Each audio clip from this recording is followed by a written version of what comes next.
The Academy, Arcesilaus and the birth of academic skepticism. To understand the origins of academic skepticism, we must turn to Arcesilaus, 316-5, 241-0 BC, who played a pivotal role in transforming Plato's Academy.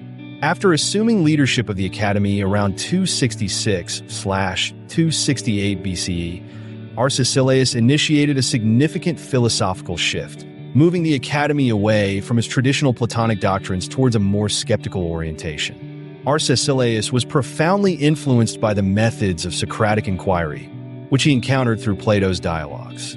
Like Socrates, Arcesilaus believed in the importance of relentless questioning and rigorous examination of beliefs. For him, the true essence of philosophy lay in this methodological scrutiny, which aimed to identify and eliminate falsehoods. This commitment to examining and testing ideas became the cornerstone of his skeptical approach, which emphasized the pursuit of a life guided by reason rather than by unexamined dogma. Central to Arcesilaus' philosophy was the dialectical method, a Socratic-inspired mode of inquiry that involves engaging with an interlocutor by questioning their beliefs to uncover inconsistencies and contradictions.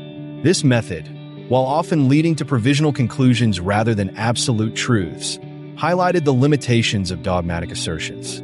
Unlike other philosophers of his time who claimed to possess definitive answers, Arcesilaus' dialectical approach underscored the inherent uncertainty in human knowledge, making it a distinguishing feature of skeptical thought.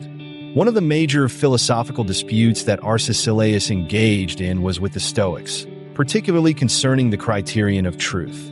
Zeno, the founder of Stoicism, argued that certain cognitive impressions could serve as a reliable criterion of truth. Arcesilaus challenged this idea, contending that it is impossible to infallibly distinguish between true and false impressions, since a false impression can appear just as persuasive as a true one. This challenge led Arcesilaus to advocate for the suspension of judgment, a hallmark of skeptical philosophy. Without a definitive way to ascertain the truthfulness of our perceptions and beliefs, Arcesilaus argued that withholding assent was the most rational course of action. A significant criticism of Arcesilaus' skepticism was the apraxia charge, which asserted that if skeptics suspended judgment on all matters, they would be incapable of action, thus leading to a life of inaction or behavior akin to non-rational beings.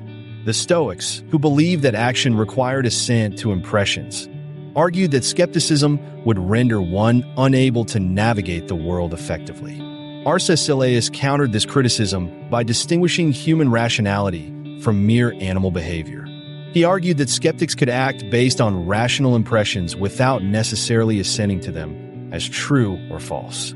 This nuanced view allowed skeptics to make decisions and live rationally while maintaining their philosophical stance of non-assent. By demonstrating that skeptical living was not only possible but also rational, Arcesilaus effectively defended skepticism against the charge of apraxia.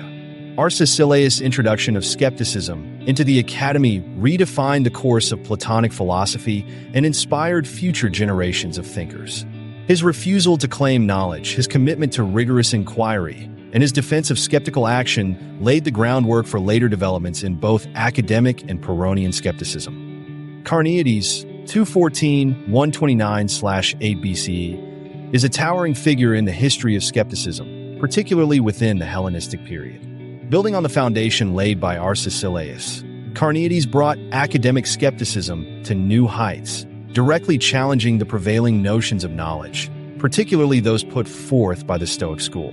Unlike many philosophers who committed their ideas to writing, Carneades preferred oral discourse, engaging with philosophical ideas through dialogue, much like Socrates. His contributions to the philosophical landscape of his time cannot be overstated.